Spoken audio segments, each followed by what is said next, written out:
प्यारे बच्चों, आज हम कक्षा 9 की विज्ञान की वर्कशीट नंबर 1 करेंगे।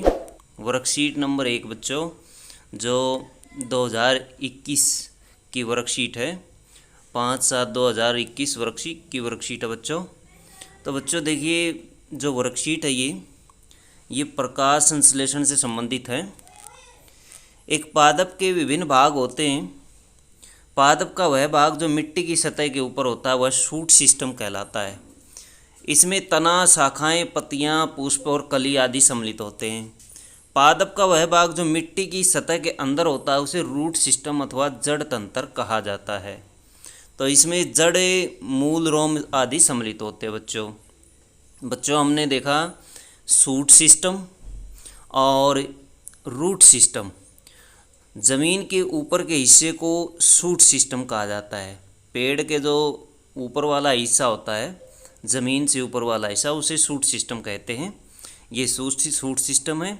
जबकि नीचे का हिस्सा, ज़मीन के नीचे का हिस्सा रूट सिस्टम कहलाता है। पत्तियाँ सामान्यतः क्लोरोफिल एक हरा वर्णक होता है जिसकी वजह से पत्तियों का रंग हरा होता है, की उपस्थिति के कारण हरे रंग की होती है या हरी होती है बच्चों। पादप प्रकाश संश्लेषण द्वारा अपने भोजन का निर्माण कर सकते हैं, इसलिए वह स्वपोषी कहलाते हैं। जंतु अपने भोजन के लिए पादपों पर निर्भर होते हैं, इसलिए वह विषमपोषी कहलाते हैं। स्वपोषी और विषमपोषी। स्वपोषी बच्चों वो होते हैं जो अपना भोजन स्वयं बनाते हैं, और विषमपोषी वो होते हैं जो दूसरों पर निर्भर रहते हैं। प्रकाश संश्लेषण क्या होती है? प्रकाश संश्लेषण के दौरान पत्ती की क्लोरोफिल युक्त कोशिकाएं सूर्य के प्रकाश की उपस्थिति में वायु से कार्बन डाइऑक्साइड और भूमि से जल ग्रहण कर कार्बोहाइड्रेट्स अथवा ग्लूकोज और ऑक्सीजन का निर्माण करती है। इस प्रक्रम को इस प्रकार से दर्शाया जा सकता है: कार्बन डाइऑक्साइड प्लस जल, सूर्य का प्रकाश और क्लोरोफिल, इन दोनों की उपस्थिति में पौधा कार्बोहाइड्रेट और ऑक्सीजन का निर्माण करता है। प्रकाश संश्लेषण बच्चों 4 चीज़ों की उपस्थिति में होती है। पहली कार्बन डाइऑक्साइड, दूसरा जल, तीसरा सूर्य का प्रकाश और फोर्थ जो है वो क्लोरोफिल होता है। और इन चारों से मिलकर के 2 चीज़ें बनती हैं।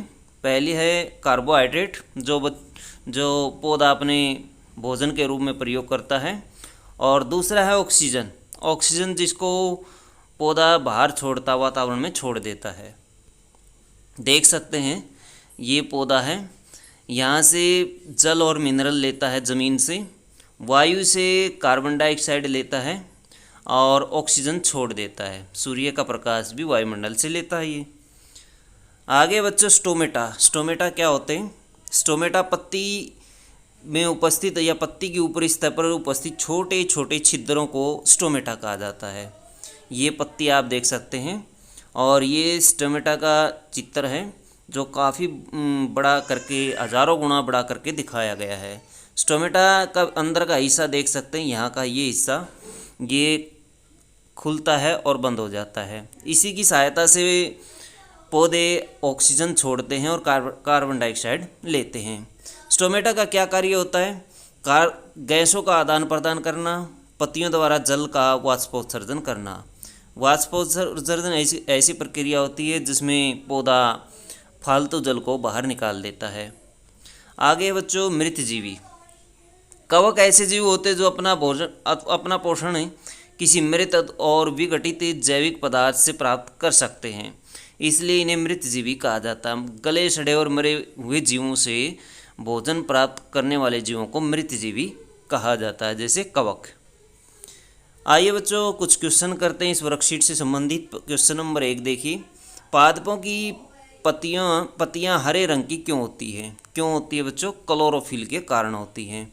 तो ये हमने इसमें स्टडी किया था, इसमें हमने पढ़ा था कि पादपों की जो पत्तियां होती हैं वो क्लोरोफिल वर्णक की वजह से हरे रंग की होती हैं।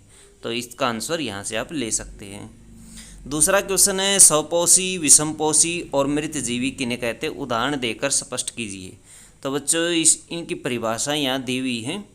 स्वपोषी और विषमपोषी की परिभाषा आप यहाँ से लिख सकते हैं।